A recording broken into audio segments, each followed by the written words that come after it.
सत श्री अकाल, तुसीं देख रहे हो टीवी 84। मैं मनदीप कौर संधू। बुलेटिन की शुरुआत करते हैं चोण दीआं खबरां दे नाल। सिੱਖਿਆ विभाग खुसन तो बाद ओम प्रकाश सोनी ने संभालिया मैडिकल सिक्ख्या ते खोज मंत्राला। अफसरशाही के खिलाफ अपना स्टैंड कायम रखने का कीता दावा। ऑनलाइन बदली सुविधा नूं उन्हां वल्लों तैयार कीते फोन का कीता गया दावा।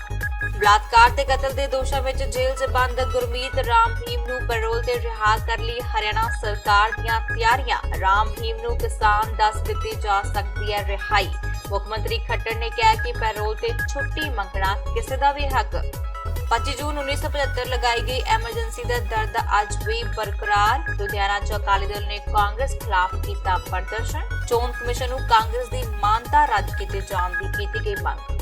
पंजाब च महंगी बिजली के मुद्दे ते आम आदमी पार्टी का अंदोलन दूजे दिन भी जारी। बटाला के विधायक मीत हेयर ने डिप्टी कमिश्नर राही मुख्यमंत्री नूं भेजिया पत्र, क्या बिजली सस्ती करो। ते फसल लई पानी ना मिलण कारण किसान परेशान। बठिंडा दे पिंड जोधपुर पाखर च नहरी पानी की समस्या कारण किसान वाटर वर्कर्स की टैंकी ते चढ़े। सरकार के खिलाफ की गई नारेबाजी। ते हुण खबरां विस्तार दे नाल। ओम प्रकाश सोनी ने पुराना सिक्ख्या विभाग खुसन तो 19 दिन बाद मैडिकल सिक्ख्या ते खोज मंत्राला संभालिया है।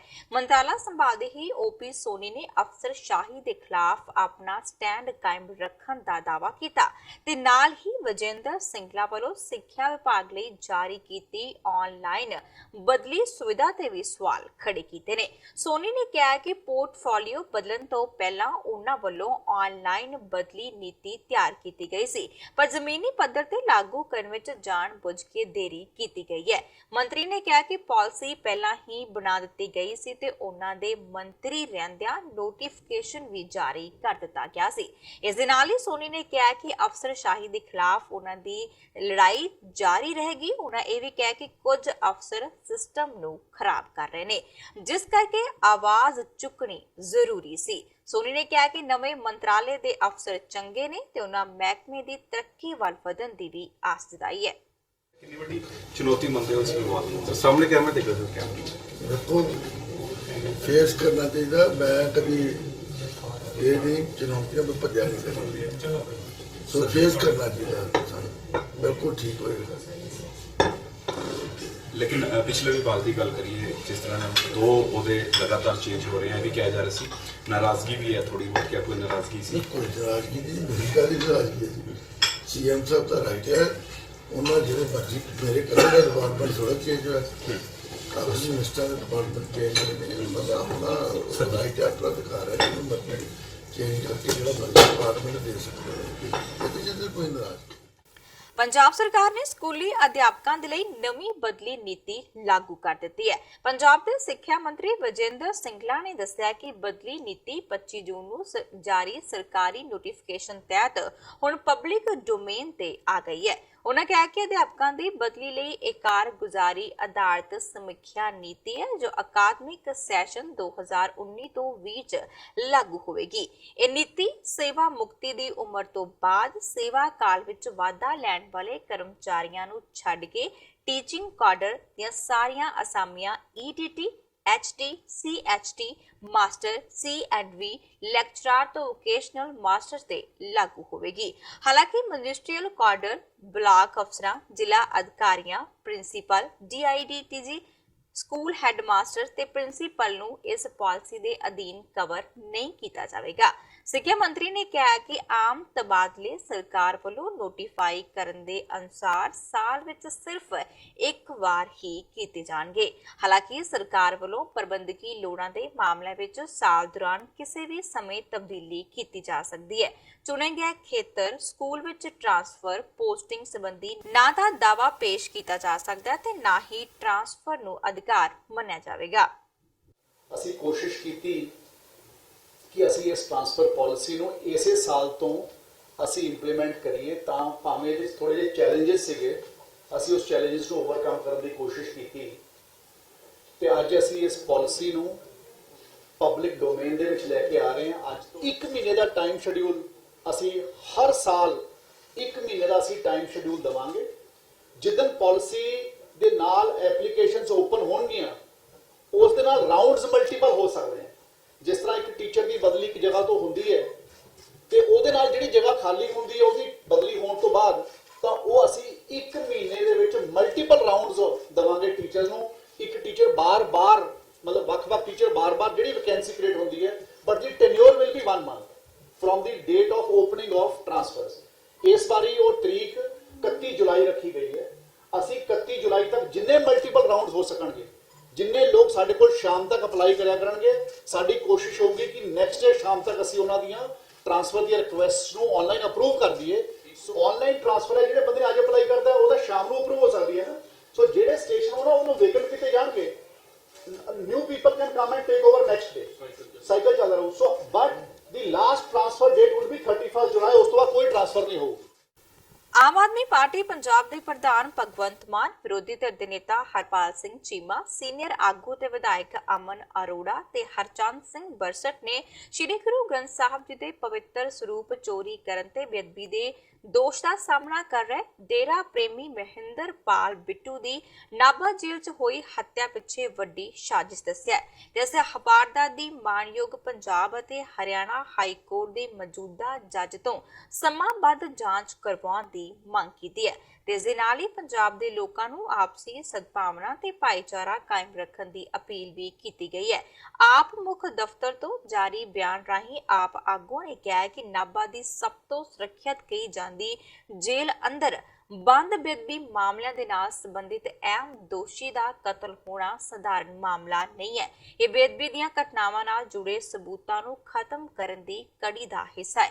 ਦੂਜੇ ਪਾਸੇ ਕਾਨੂੰਨ ਵਿਵਸਥਾ ਦੇ ਲਿਹਾਜ਼ ਨਾਲ ਜੰਗਲ ਰਾਜ ਬਣੇ ਪੰਜਾਬ ਦੀ ਅਸਲੀਅਤ ਬਿਆਨ ਕਰਨ ਵਾਲੀ ਘਟਨਾ ਹੈ, ਕਿਉਂਕਿ ਜੇਲ੍ਹਾਂ ਨੂੰ ਸਭ ਤੋਂ ਸੁਰੱਖਿਅਤ ਜਗ੍ਹਾ ਮੰਨਿਆ ਜਾਂਦਾ ਹੈ। ਕਹਿੰਦੀ ਹੈ ਕਿ ਬਹੁਤ ਵੱਡੀ ਸਾਜ਼ਿਸ਼, ਡੂੰਘੀ ਸਾਜ਼ਿਸ਼ ਹੋਈ ਆ ਕਿ ਜਿਹੜਾ ਬਿੱਟੂ ਆ, ਮਹਿੰਦਰਪਾਲ ਬਿੱਟੂ ਨੂੰ ਜੇਲ੍ਹ ਵਿੱਚ ਮਾਰਿਆ ਗਿਆ। ਉਹਦਾ ਕਾਰਨ ਕੀ ਹੈ?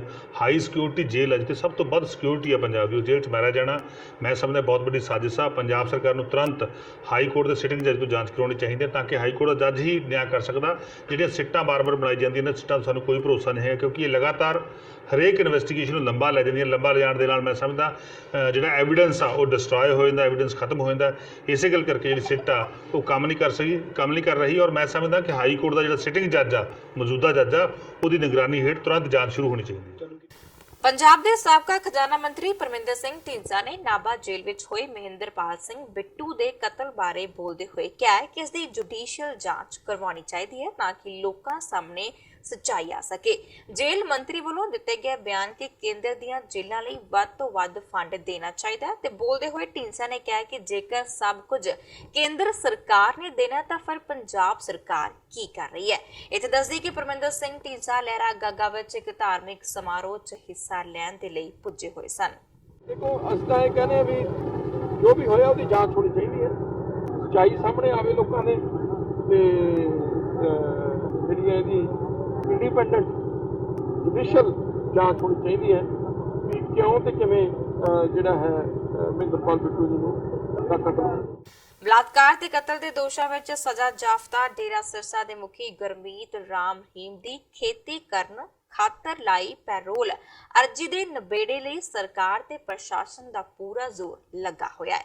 ਬੇਸ਼ੱਕ ਹਰਿਆਣਾ ਦੇ ਪੈਰੋਲ ਕਾਨੂੰਨ ਮੁਤਾਬਕ ਰਾਮ ਰਹੀਮ ਸਿੱਧੇ ਤੌਰ ਤੇ ਇਸ ਦਾ ਹੱਕਦਾਰ ਨਹੀਂ ਬਣਦਾ, ਪਰ ਉਂਗਲ ਟੇਢੀ ਕਰਕੇ ਘਿਓ ਕੱਢਣ ਦੀ ਕੋਸ਼ਿਸ਼ ਹੋ ਰਹੀ ਹੈ। ਦਰਅਸਲ ਹਰਿਆਣਾ ਪ੍ਰਿਜ਼ਨਰ ਐਕਟ 1988 ਦੇ ਮੁਤਾਬਕ ਕਿਸੇ ਕੈਦੀ ਨੂੰ ਖੇਤੀ ਲਈ ਪੈਰੋਲ ਤਾਂ ਹੀ ਮਿਲ ਸਕਦੀ ਹੈ ਜੇਕਰ ਉਹ ਖੁਦ ਜ਼ਮੀਨ ਦਾ ਮਾਲਕ ਹੋਵੇ ਜਾਂ ਆਪਣੇ ਪਿਤਾ ਦੀ ਜ਼ਮੀਨ ਤੇ ਖੇਤੀ ਕਰਦਾ ਹੋਵੇ। ਪਰ ਗੁਰਮੀਤ ਰਾਮ ਰਹੀਮ ਸਿੱਧੇ ਤੌਰ ਤੇ ਜ਼ਮੀਨ ਦਾ ਮਾਲਕ ਨਹੀਂ ਹੈ। ਡੇਰਾ ਸਿਰਸਾ ਦੇ ਟਰਸਟ ਦੇ ਨੁਮਾਇੰਦੇ ਵਜੋਂ ਰਾਮ ਰਹੀਮ ਨੂੰ ਕਿਸਾਨ ਠਹਿਰਾਇਆ ਜਾ ਸਕਦਾ ਹੈ।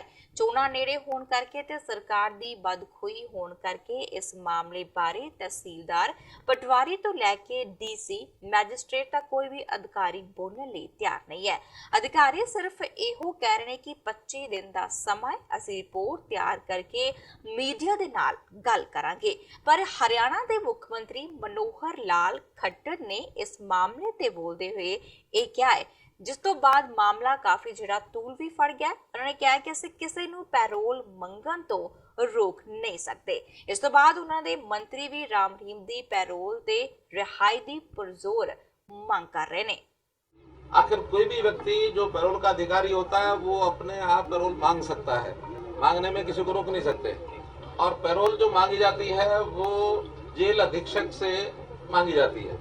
जेल अधीक्षक उसको एज इट इज रिपोर्ट को उपायुक्त महोदय को भेजते हैं, उपायुक्त आगे एसपी से रिपोर्ट लेते हैं और अंतिम फिर बाद में कोई रिकमेंडेशन करते हैं तो डिविजनल कमिश्नर करते हैं।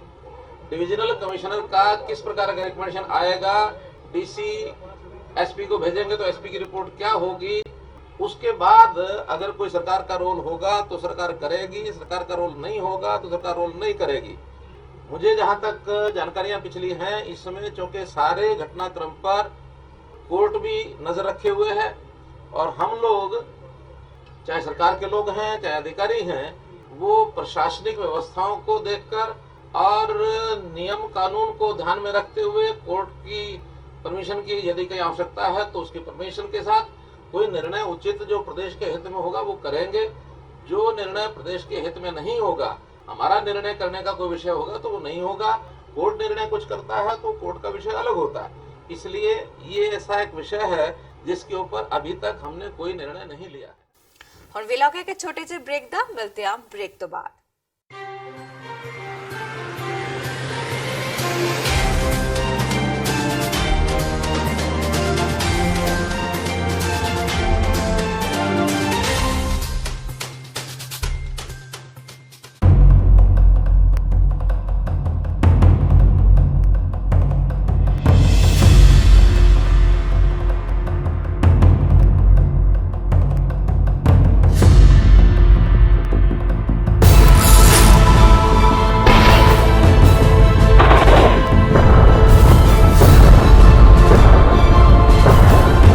ਵਾਹਿਗੁਰੂ ਜੀ ਕਾ ਖਾਲਸਾ ਵਾਹਿਗੁਰੂ ਜੀ ਕੀ ਫਤਿਹ। ਜੂਨ ਦਾ ਮਹੀਨਾ ਜਦੋਂ ਵੀ ਆਉਂਦਾ ਹੈ ਸਿੱਖ ਕੌਮ ਨੂੰ ਛੱਲੀ ਛੱਲੀ ਕਰ ਜਾਂਦਾ ਹੈ। ਸਾਰਿਆਂ ਨੂੰ ਬੇਨਤੀ ਹੈ, ਜੂਨ ਦਾ ਮਹੀਨਾ ਅਸੀਂ ਸ਼ਹੀਦਾਂ ਦਾ ਦਿਵਸ ਮਨਾਉਣਾ ਹੈ। ਆਓ ਸਾਰੇ ਇਕੱਠੇ ਹੋ ਕੇ ਆਪਣੇ ਕੌਮੀ ਘਰ ਖਾਲਿਸਤਾਨ ਦੇ ਜਿੰਨੇ ਵੀ ਸ਼ਹੀਦ ਹੋਏ ਹਨ ਹੁਣ ਤੱਕ, ਅਸੀਂ ਉਹਨਾਂ ਨੂੰ ਸ਼ਰਧਾਂਜਲੀ ਭੇਟ ਕਰੀਏ। ਇਹ ਸਾਡਾ ਹੀ ਫਰਜ਼ ਹੈ ਆਪਣੇ ਸ਼ਹੀਦਾਂ ਦਾ ਮਾਨ ਸਨਮਾਨ ਕਰਨਾ, ਤੇ ਆਓ ਸਾਰੇ ਮਿਲ ਕੇ ਇਹਦੇ ਵਿੱਚ ਆਪਣਾ ਯੋਗਦਾਨ ਪਾਈਏ। ਵਾਹਿਗੁਰੂ ਜੀ ਕਾ ਖਾਲਸਾ ਵਾਹਿਗੁਰੂ ਜੀ ਕੀ ਫਤਿਹ।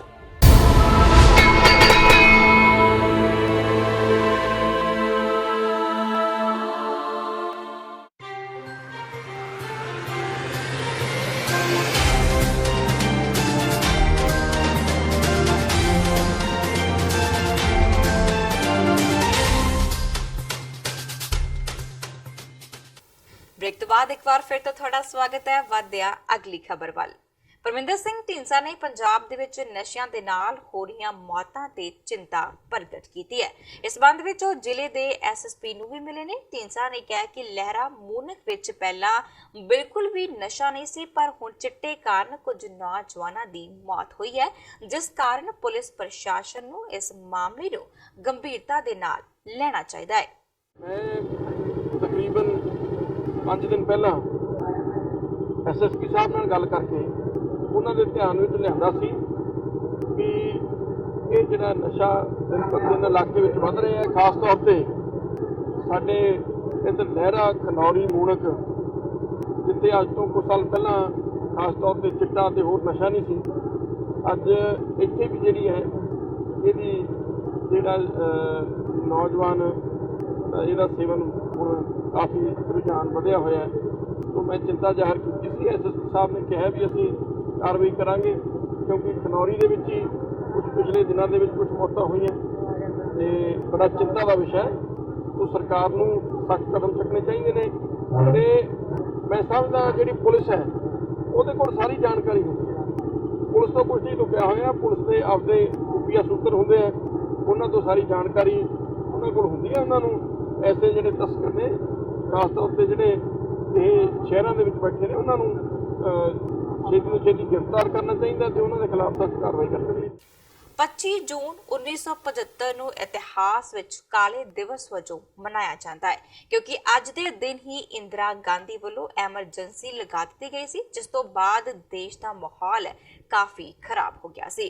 ਵਿਰੋਧੀ ਦਲ ਦੇ ਆਗੂਆਂ ਦੀ ਗ੍ਰਿਫਤਾਰੀਆਂ ਵੀ ਕੀਤੀਆਂ ਗਈਆਂ ਸਨ। 25 ਜੂਨ ਦਾ ਦਿਨ ਅੱਜ ਵੀ ਵਿਰੋਧੀ ਪਾਰਟੀਆਂ ਵੱਲੋਂ ਕਾਲੇ ਦਿਨ ਵਜੋਂ ਮਨਾਇਆ ਜਾਂਦਾ ਹੈ, ਜਿਸ ਨੂੰ ਲੈ ਕੇ ਲੁਧਿਆਣਾ ਦੇ ਵਿੱਚ ਅਕਾਲੀ ਭਾਜਪਾ ਵੱਲੋਂ ਕਾਲੀਆਂ ਪੱਟੀਆਂ ਬੰਨ੍ਹ ਕੇ ਐਮਰਜੈਂਸੀ ਦਾ ਵਿਰੋਧ ਕੀਤਾ ਗਿਆ। ਇਸ ਮੌਕੇ ਪੱਤਰਕਾਰਾਂ ਦੇ ਨਾਲ ਗੱਲਬਾਤ ਕਰਦਿਆਂ ਅਕਾਲੀ ਦਲ ਦੇ ਆਗੂਆਂ ਨੇ ਕਿਹਾ ਕਿ ਕਾਂਗਰਸ ਪਾਰਟੀ ਦੀ ਮਾਨਤਾ ਚੋਣ ਕਮਿਸ਼ਨ ਨੂੰ ਰੱਦ ਕਰ ਦੇਣੀ ਚਾਹੀਦੀ ਹੈ, ਕਿਉਂਕਿ ਸੱਤਾ ਦੇ ਲਾਲਚ ਵਿੱਚ ਆ ਕੇ ਕਾਂਗਰਸ ਪਾਰਟੀ ਨੇ ਦੇਸ਼ ਦਾ ਵੱਡਾ ਨੁਕਸਾਨ ਕੀਤਾ ਸੀ। ਉਹਨਾਂ ਕਿਹਾ ਕਿ ਸਮਾਂ ਬਦਲ ਗਿਆ, ਪਰ ਕਾਂਗਰਸ ਦੀ ਰਾਜਨੀਤੀ ਕਰਨ ਦਾ ਢੰਗ ਹਾਲੇ ਵੀ ਪੁਰਾਣਾ ਹੈ। 1975 ਨੂੰ ਜਿਹੜਾ ਕਾਲਾ ਦਿਨ ਆਇਆ ਸੀ, ਜਦੋਂ ਇੰਦਰਾ ਗਾਂਧੀ ਨੇ ਐਮਰਜੈਂਸੀ ਲਗਾਈ ਸੀਗੀ, ਮੈਂ ਸਮਝਦਾ ਉਸ ਵੇਲੇ ਪੰਜਾਬ ਦੇ ਲੋਕਾਂ ਨੇ, ਖਾਸ ਕਰਕੇ ਸ਼੍ਰੋਮਣੀ ਅਕਾਲੀ ਦਲ, ਭਾਰਤੀ ਜਨਤਾ ਪਾਰਟੀ, ਪ੍ਰਕਾਸ਼ ਸਿੰਘ ਬਾਦਲ ਸਾਹਿਬ ਜਾਂ ਹੋਰ ਜਿੰਨੇ ਸਮੁੱਚੇ ਲੀਡਰ ਹੈ ਜਿਨ੍ਹਾਂ ਦੇ ਕਰਕੇ ਅੱਜ ਪਾਰਟੀਆਂ ਚੱਲੀਆਂ ਫਿਰਦੇ, ਉਹਨਾਂ ਨੇ ਐਮਰਜੈਂਸੀ ਤੋੜਨ ਵਾਸਤੇ ਜੇਲ੍ਹ ਭਰੋ ਅੰਦੋਲਨ ਕੀਤਾ ਸੀਗਾ। ਤੇ ਮੈਂ ਸਮਝਦਾ ਕਿ ਉਹ ਦਿਨ ਯਾਦ ਕੀਤਾ ਜਾਂਦਾ। ਉਹਨਾਂ ਦੀ ਕੁਰਬਾਨੀ ਹੈ ਜਿਨ੍ਹਾਂ ਨੇ ਇੰਨੇ ਸਾਲ ਜੇਲ੍ਹ ਦੇ ਵਿੱਚ ਕੱਟ ਕੇ ਵੀ ਜੁਰਮ ਦਾ ਟਾਕਰਾ ਕੀਤਾ, ਤੇ ਅੱਜ ਉਹ ਇਹ ਦਿਨ ਯਾਦ ਕਰਕੇ ਅਸੀਂ ਨੌਜਵਾਨ ਹੈ, ਤੇ ਮੈਂ ਸਮਝਦਾ ਵੀ ਬਜ਼ੁਰਗਾਂ ਦਾ, ਸਿਆਣਿਆਂ ਦਾ, ਜਿਨ੍ਹਾਂ ਦੇ ਕਰਕੇ ਪਾਰਟੀਆਂ ਖੜੀਆਂ, ਉਹਨਾਂ ਨੂੰ ਸਾਨੂੰ ਹਮੇਸ਼ਾ ਇੱਜ਼ਤ ਰੱਖਣੀ ਚਾਹੀਦੀ। ਇਹ ਦਿਨ ਯਾਦ ਰੱਖਣਾ ਚਾਹੀਦਾ, ਦੁਬਾਰਾ ਹਿੰਦੁਸਤਾਨ 'ਚ ਕਾਲਾ ਦੌਰ ਨਾ ਆਵੇ।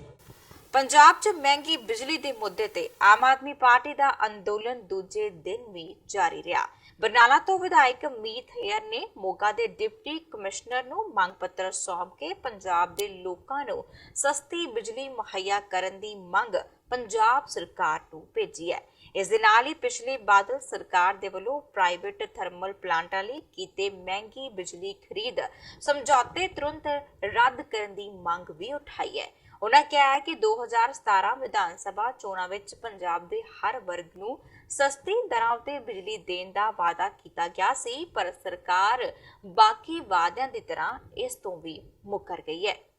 ਦੇਖੋ ਜੀ, ਅਸੀਂ ਨਾ ਜਿਹੜਾ ਪੰਜਾਬ ਦਾ ਸਭ ਤੋਂ ਅੱਜ ਜਿਹੜਾ ਅਹਿਮ ਮੁੱਦਾ ਤੇ ਸਾਰੇ ਵਰਗਾਂ ਨਾਲ ਜੁੜਿਆ ਹੋਇਆ ਮੁੱਦਾ ਹੈ, ਉਹ ਹੈ ਬਿਜਲੀ ਦਾ। ਕਿਉਂਕਿ ਹਰ ਭਾਵੇਂ ਗਰੀਬ ਹੈ ਭਾਵੇਂ ਅਮੀਰ ਹੈ, ਉਹ ਜਿਹੜੇ ਬਿਜਲੀ ਮਹਿੰਗੇ ਰੇਟਾਂ ਤੇ ਮਿਲ ਰਹੀ ਹੈ ਲੋਕਾਂ ਨੂੰ, ਉਹਦੇ ਕਰਕੇ ਪਰੇਸ਼ਾਨ ਹੈ। ਸੋ ਰੇਟ ਸਸਤੇ ਕੀਤੇ ਜਾ ਸਕਦੇ ਸੀ, ਸਰਕਾਰ ਨੇ ਕਿਹਾ ਵੀ ਸੀ ਸਸਤੇ ਕਰਾਂਗੇ। ਇਹ ਸਸਤੇ ਹੋ ਸਕਦੇ ਸੀ ਕਿਉਂਕਿ ਜਿਹੜੀਆਂ ਕੰਪਨੀਆਂ ਨਾਲ ਐਗਰੀਮੈਂਟ ਸਾਈਨ ਕੀਤੇ ਗਏ ਪਿਛਲੀ ਸਰਕਾਰ ਦੇ ਵਿੱਚ, ਉਹ 3 ਕੰਪਨੀਆਂ ਨਾਲ ਕੀਤੇ ਗਏ, ਉਹ ਬੜੇ ਮਹਿੰਗੇ ਰੇਟ ਤੇ ਸਾਈਨ ਕੀਤੇ ਗਏ ਆ। ਸੋ ਚੋਣਾਂ ਤੋਂ ਪਹਿਲਾਂ ਇਹ ਬੜਾ ਅਹਿਮ ਮੁੱਦਾ ਸੀ। ਕਾਂਗਰਸ ਸਰਕਾਰ ਨੇ ਇਲੈਕਸ਼ਨ ਤੋਂ ਪਹਿਲਾਂ ਆਪਣੇ ਮੈਨੀਫੈਸਟੋ 'ਚ ਕਿਹਾ ਸੀ ਕਿ ਸਾਡੀ ਸਰਕਾਰ ਬਣਨ ਤੋਂ ਬਾਅਦ ਅਸੀਂ ਇਹ ਜਿਹੜੇ 3 ਕੰਪਨੀਆਂ ਨਾਲ ਜਿਹੜੀਆਂ ਪ੍ਰਾਈਵੇਟ ਨਾਲ ਪੀਪੀਏ ਸਾਈਨ ਕੀਤੇ ਗਿਆ, ਇਹ ਰੱਦ ਕਰਾਂਗੇ ਤੇ ਨਵੀਆਂ ਕੰਪਨੀਆਂ ਨਾਲ ਜਿਹੜੇ ਇਹ ਐਗਰੀਮੈਂਟ ਸਾਈਨ ਕਰਕੇ ਲੋਕਾਂ ਨੂੰ ਸਸਤੀ ਬਿਜਲੀ ਦੇਵਾਂਗੇ। ਪਰ ਹੋਇਆ ਇੰਜ ਕਿ ਪਿਛਲੇ ਜਿਹੜੇ ਸਾਲਾਂ 'ਚ ਉਹਨਾਂ ਕੰਪਨੀਆਂ ਤੋਂ ਅਕਾਲੀ ਜਿਹੜੇ ਲੀਡਰ ਸੀ, ਅਕਾਲੀ ਮੰਤਰੀ ਸੀ, ਉਹ ਹਿੱਸੇਦਾਰੀ ਲੈਂਦੇ ਰਹੇ। ਹੁਣ ਅਕਾਲੀਆਂ ਦੀ ਬੰਦ ਹੋ ਗਈ ਤੇ ਕਾਂਗਰਸ ਨੇ ਜਿਹੜੀ ਹਿੱਸੇਦਾਰੀ ਆਪਣੀ ਲੈਣੀ ਸ਼ੁਰੂ ਕਰ ਦਿੱਤੀ, ਤਾਂ ਹੀ ਉਹ ਜਿਹੜੇ 25-25 ਸਾਲਾਂ ਦੇ ਐਗਰੀਮੈਂਟ ਆ ਉਹ ਅੱਗੇ ਚੱਲ ਰਹੇ ਆ। ਸੋ ਅੱਜ ਅਸੀਂ ਇਹੀ ਮੁੱਖ ਮੰਤਰੀ ਸਾਹਿਬ ਨੂੰ ਆਪਣਾ ਵਾਅਦਾ ਯਾਦ ਕਰਵਾਉਣ ਲਈ ਜਿਹੜੇ ਡਿਪਟੀ ਕਮਿਸ਼ਨਰ ਨੇ ਮੋਗਾ ਦੇ, ਉਹਨਾਂ ਦੇ ਰਾਹੀਂ ਇਹ ਇੱਕ ਲੈਟਰ ਭੇਜਿਆ ਕਿ ਤੁਸੀਂ ਆਪਣਾ ਵਾਅਦਾ ਯਾਦ ਕਰੋ ਤੇ 3 ਕੰਪਨੀਆਂ ਨਾਲ ਜਿਹੜੇ ਐਗਰੀਮੈਂਟ ਰੱਦ ਕਰਕੇ ਨਵੀਆਂ ਕੰਪਨੀਆਂ ਨਾਲ ਐਗਰੀਮੈਂਟ ਸਾਈਨ ਕਰੋ, ਤਾਂ ਕਿ ਲੋਕਾਂ ਨੂੰ ਦਿੱਲੀ ਦੀ ਤਰ੍ਹਾਂ, ਜਿਵੇਂ ਦਿੱਲੀ 'ਚ 1 ਰੁਪਿਆ ਪ੍ਰਤੀ ਯੂਨਿਟ ਦਿੰਦੇ ਆ, ਉਵੇਂ ਪੰਜਾਬ 'ਚ ਵੀ ਸਸਤੀ ਬਿਜਲੀ ਦਿੱਤੀ ਜਾ ਸਕੇ। ਬਠਿੰਡਾ ਦੇ ਪਿੰਡ ਜੋਧਪੁਰ ਪਾਖਰ ਵਿੱਚ ਨਹਿਰੀ ਪਾਣੀ ਦੀ ਸਮੱਸਿਆ ਕਾਰਨ ਕਿਸਾਨ ਵਾਟਰ ਵਰਕਸ ਦੀ ਟੈਂਕੀ ਤੇ ਚੜ ਗਿਆ। ਕਿਸਾਨਾਂ ਦਾ ਦੋਸ਼ ਹੈ ਕਿ ਪਿੰਡ ਜੋਧਪੁਰ ਵਿੱਚ ਉਹਨਾਂ ਦੀ ਜ਼ਮੀਨ ਹੈ, ਜਿਸ ਦੀ ਸਿੰਚਾਈ ਦੇ ਲਈ ਉਹ ਪਾਣੀ ਰਜਬਾਹੇ ਨੇੜੇ ਬਣੇ 100 ਸਾਲ ਪੁਰਾਣੇ ਖਾਲ ਤੋਂ ਲੈਂਦੇ ਸਨ, ਪਰ ਹੁਣ ਇਸ ਖਾਲ ਨੂੰ ਵਿਭਾਗ ਦੇ ਵੱਲੋਂ ਬੰਦ ਕਰ ਦਿੱਤਾ ਗਿਆ ਹੈ। ਇਸ ਕਾਰਨ ਪਿੰਡ ਵਿੱਚ ਕਰੀਬ 360 ਏਕੜ ਜ਼ਮੀਨ ਬੰਜਰ ਹੋਣ ਦੀ ਕਗਾਰ ਤੇ ਨੇ। ਕਿਸਾਨ ਬਲਵੀਰ ਸਿੰਘ ਨੇ ਕਿਹਾ ਕਿ ਉਹਨਾਂ ਦੀ ਇੱਕ ਹੀ ਮੰਗ ਹੈ ਕਿ ਉਹਨਾਂ ਨੂੰ ਸਿੰਚਾਈ ਲਈ ਪਾਣੀ ਦਿੱਤਾ ਜਾਵੇ, ਜਿਸ ਲਈ ਖਾਲ ਪੱਕਾ ਬਣਾਇਆ ਜਾਵੇ ਜਾਂ ਫਿਰ ਪਾਈਪ ਪਾਈ ਜਾਵੇ। ਉਹਨਾਂ ਕਿਹਾ ਕਿ ਇਸ ਮਾਮਲੇ ਦੇ ਸਬੰਧ ਵਿੱਚ ਡੀਸੀ, ਐਸਡੀਐਮ ਅਤੇ ਤਹਿਸੀਲਦਾਰ ਨੂੰ ਵੀ ਮਿਲ ਚੁੱਕੇ ਨੇ, ਪਰ ਹਾਲੇ ਤੱਕ ਕੋਈ ਵੀ ਹੱਲ ਨਹੀਂ ਕੱਢਿਆ ਗਿਆ, ਜਿਸ ਕਾਰਨ ਉਹ ਟੈਂਕੀ ਤੇ ਚੜੇ ਹੋਏ ਨੇ। ਉਹਨਾਂ ਕਿਹਾ ਕਿ ਜੇਕਰ ਉਹਨਾਂ ਦੀ ਸਮੱਸਿਆ ਦਾ ਹੱਲ ਨਹੀਂ ਕੀਤਾ ਜਾਂਦਾ ਤਾਂ ਆਉਣ ਵਾਲੇ ਦਿਨਾਂ 'ਚ ਆਪਣੇ ਇਸ ਸੰਘਰਸ਼ ਨੂੰ ਹੋਰ ਤੇਜ਼ ਕਰਨਗੇ। ਸਾਡਾ ਮਸਲਾ ਖਾਲ ਦਾ ਜੀ, ਪੱਕੇ ਖਾਲ ਦਾ। ਸਾਡਾ ਖਾਲ ਢਾਤਾ ਜੀ ਨਾ ਮਹਿਕਮੇ ਵਾਲਿਆਂ ਲਈ, ਜੋ ਕਿ 100 ਸਾਲ ਤੋਂ ਪਹਿਲਾਂ ਪੁਰਾਣਾ ਚੱਲ ਰਿਹਾ ਸੀਗਾ। ਉਹ ਵੀ ਮਹਿਕਮੇ ਵਾਲੇ ਨੇ ਬਣਾਇਆ ਸੀਗਾ ਪੱਕਾ ਜੀ, 2015 ਜੀ ਨਵਾਂ ਬਣਿਆ ਸੀਗਾ ਜੀ।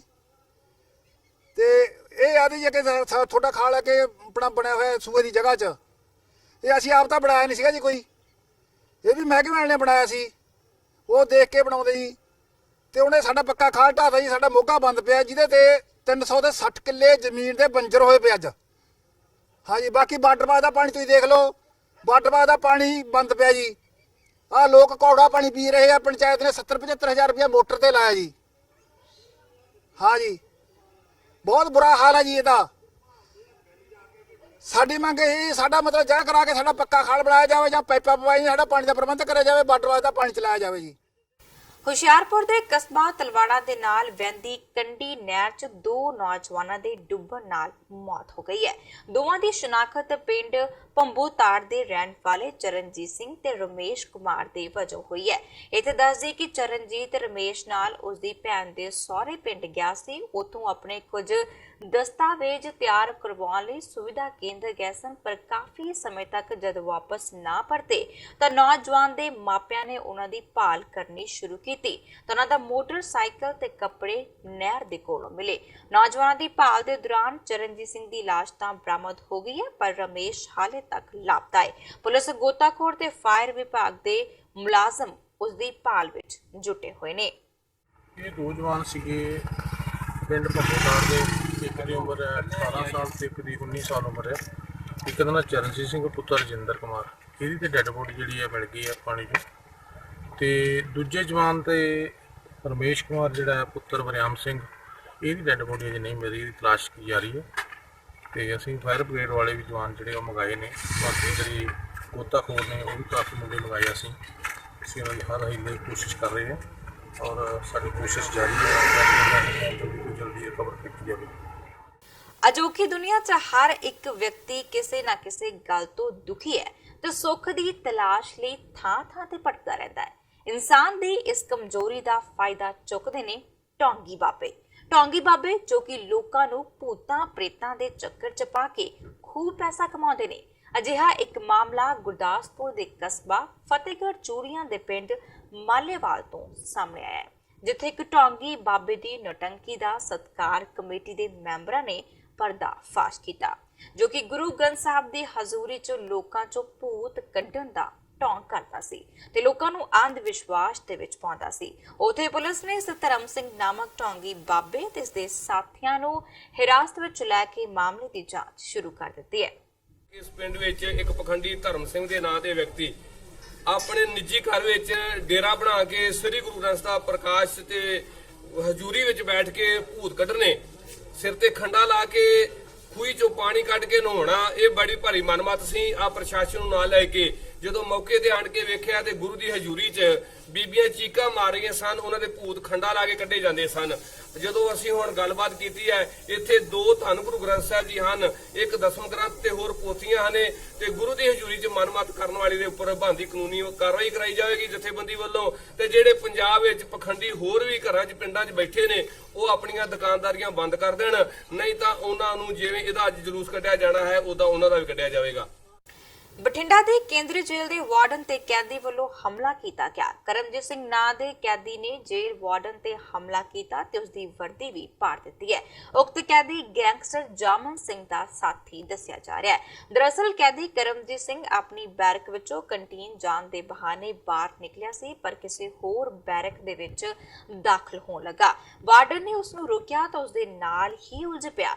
ਕਰਮਜੀਤ ਨੇ ਵਾਰਡਨ ਦੇ ਨਾਲ ਕੁੱਟਮਾਰ ਵੀ ਕੀਤੀ ਤੇ ਉਸਦੀ ਵਰਦੀ ਵੀ ਪਾੜ ਦਿੱਤੀ। ਪੁਲਿਸ ਨੇ ਕੈਦੀ ਕਰਮਜੀਤ ਦੇ ਖਿਲਾਫ ਧਾਰਾ 353, 186 IPC ਤੇ 52 ਜੇਲ ਐਕਟ ਅਧੀਨ ਕੇਸ ਦਰਜ ਕਰ ਲਿਆ ਤੇ ਇਸ ਮਾਮਲੇ ਦੀ ਜਾਂਚ ਜਾਰੀ ਹੈ। ਸਾਨੂੰ ਇੱਕ ਚਿੱਠੀ ਆਈ ਸੀ ਥਾਣਾ ਕੈਂਟ ਚ ਜੇਲ੍ਹ ਸੁਪਰਡੈਂਟ ਵੱਲੋਂ ਵੀ ਇੱਕ ਕੈਦੀ ਜਿਹੜਾ ਹੈਗਾ ਕਰਮਜੀਤ ਸਿੰਘ ਬੱਲਮਗੜ੍ਹ ਦਾ ਰਹਿਣ ਵਾਲਾ, ਇਹ ਕੰਟੀਨ ਦਾ ਬਹਾਨਾ ਲਾ ਕੇ 3 ਨੰਬਰ ਬੈਰਕ ਤੋਂ 4 ਨੰਬਰ ਬੈਰਕ 'ਚ ਆ ਗਿਆ। ਜਦੋਂ ਇਹਨੂੰ ਕਾਰਨ ਪੁੱਛਿਆ ਗਿਆ ਤੇ ਇਹ ਮੁਲਾਜ਼ਮ ਨੂੰ ਗਾਲਾਂ ਕੱਢਣ ਲੱਗ ਪਿਆ ਤੇ ਉਹਦੀ ਵਰਦੀ ਪਾੜਤੀ। ਇਸ ਆਧਾਰ ਤੇ ਥਾਣਾ ਕੈਂਟ ਵਿੱਚ ਮੁਕੱਦਮਾ ਨੰਬਰ 78 ਅੰਡਰ ਸੈਕਸ਼ਨ 353, 186, 52 ਜੇਲ੍ਹ ਮੈਨੂਅਲ ਐਕਟ ਦੇ ਤਹਿਤ ਪਰਚਾ ਦਿੱਤਾ। ਜਿਹੜਾ ਕਰਮਜੀਤ ਹੈ ਇਹ ਕਿਸ ਆਰੋਪ ਦੇ ਅੰਦਰ ਜੇਲ੍ਹ 'ਚ ਬੰਦ ਹੈ? ਕੋਈ ਕ੍ਰਿਮੀਨਲ ਬੈਕਗ੍ਰਾਉਂਡ ਹੈ ਸਰ? ਗੈਂਗਸਟਰ ਤੇ ਉਹ ਕ੍ਰਿਮੀਨਲੀ ਹੋਊਗਾ ਤਾਂ ਹੀ ਬੰਦਾ। ਇਸ ਤੋਂ ਹੁਣ ਤੱਕ ਦੀਆਂ ਖਬਰਾਂ ਬੁਲੇਟਿਨ ਦੇ ਅਖੀਰ ਵਿੱਚ ਇੱਕ ਵਾਰ ਫਿਰ ਤੋਂ ਨਜ਼ਰ ਪਾ ਲੈਂਦੇ ਹਾਂ ਚੋਣ ਦੀਆਂ ਖਬਰਾਂ ਤੇ। ਸਿੱਖਿਆ ਵਿਭਾਗ ਖੁੱਲ੍ਹਣ ਤੋਂ ਬਾਅਦ ਓਮ ਪ੍ਰਕਾਸ਼ ਸੋਨੀ ਨੇ ਸੰਭਾਲਿਆ ਮੈਡੀਕਲ ਸਿੱਖਿਆ ਤੇ ਖੋਜ ਮੰਤਰਾਲਾ। ਅਫਸਰਸ਼ਾਹੀ ਦੇ ਖਿਲਾਫ ਆਪਣਾ ਸਟੈਂਡ ਕਾਇਮ ਰੱਖਣ ਦਾ ਕੀਤਾ ਦਾਅਵਾ। ਆਨਲਾਈਨ ਬਦਲੀ ਸੁਵਿਧਾ ਨੂੰ ਉਹਨਾਂ ਵੱਲੋਂ ਤਿਆਰ ਕੀਤੇ ਫੋਨ ਦਾ ਕੀਤਾ ਗਿਆ ਦਾਅਵਾ। ਬਲਾਤਕਾਰ ਤੇ ਕਤਲ ਦੇ ਦੋਸ਼ਾਂ ਵਿੱਚ ਜੇਲ੍ਹ 'ਚ ਬੰਦ ਗੁਰਮੀਤ ਰਾਮ ਭੀਮ ਨੂੰ ਪੈਰੋਲ ਤੇ ਰਿਹਾ ਕਰ ਲਈ ਹਰਿਆਣਾ ਸਰਕਾਰ ਦੀਆਂ ਤਿਆਰੀਆਂ। ਰਾਮ ਭੀਮ ਨੂੰ ਕਿਸਾਨ ਦੱਸ ਦਿੱਤੀ ਜਾ ਸਕਦੀ ਹੈ ਰਿਹਾਈ। ਮੁੱਖ ਮੰਤਰੀ ਖੱਟਰ ਨੇ ਕਿਹਾ ਕਿ ਪੈਰੋਲ ਤੇ ਛੁੱਟੀ ਮੰਗਣਾ ਕਿਸੇ ਦਾ ਵੀ ਹੱਕ। 25 ਜੂਨ 1975 ਲਗਾਈ ਗਈ ਐਮਰਜੈਂਸੀ ਦਾ ਦਰਦ ਅੱਜ ਵੀ ਬਰਕਰਾਰ। ਲੁਧਿਆਣਾ 'ਚ ਅਕਾਲੀ ਦਲ ਨੇ ਕਾਂਗਰਸ ਖਿਲਾਫ ਕੀਤਾ ਪ੍ਰਦਰਸ਼ਨ। ਚੋਣ ਕਮਿਸ਼ਨ ਨੂੰ ਕਾਂਗਰਸ ਦੀ ਮਾਨਤਾ ਰੱਦ ਕੀਤੇ ਜਾਣ ਦੀ ਕੀਤੀ ਗਈ ਮੰਗ। ਪੰਜਾਬ 'ਚ ਮਹਿੰਗੀ ਬਿਜਲੀ ਦੇ ਮੁੱਦੇ ਤੇ ਆਮ ਆਦਮੀ ਪਾਰਟੀ ਦਾ ਅੰਦੋਲਨ ਦੂਜੇ ਦਿਨ ਵੀ ਜਾਰੀ। ਬਰਨਾਲਾ ਦੇ ਵਿਧਾਇਕ ਮੀਤ ਹੇਅਰ ਨੇ ਡਿਪਟੀ ਕਮਿਸ਼ਨਰ ਰਾਹੀਂ ਮੁੱਖ ਮੰਤਰੀ ਨੂੰ ਭੇਜਿਆ ਪੱਤਰ, ਕਿਹਾ ਬਿਜਲੀ ਸਸਤੀ ਕਰੋ। ਤੇ ਫਸਲ ਲਈ ਪਾਣੀ ਨਾ ਮਿਲਣ ਕਾਰਨ ਕਿਸਾਨ ਪਰੇਸ਼ਾਨ। ਬਠਿੰਡਾ ਦੇ ਪਿੰਡ ਜੋਧਪੁਰ ਪਾਖਰ 'ਚ ਨਹਿਰੀ ਪਾਣੀ ਦੀ ਸਮੱਸਿਆ ਕਾਰਨ ਕਿਸਾਨ ਵਾਟਰ ਵਰਕਰਸ ਦੀ ਟੈਂਕੀ ਤੇ ਚੜੇ। ਸਰਕਾਰ ਦੇ ਖਿਲਾਫ ਕੀਤੀ ਗਈ ਨਾਅਰੇਬਾਜ਼ੀ। ਅੱਜ ਦੇ ਬੁਲੇਟਿਨ ਦੇ ਵਿੱਚ ਸਿਰਫ ਇੰਨਾ ਹੀ। ਨਵੀਆਂ ਤੇ ਤਾਜ਼ਾ ਖਬਰਾਂ ਦੀ ਜਾਣਕਾਰੀ ਦੇ ਲਈ ਦੇਖਦੇ ਰਹੋ TV 84। ਹੁੰਦੀ ਹੋ ਆਗਿਆ। ਸਤਿ ਸ਼੍ਰੀ ਅਕਾਲ।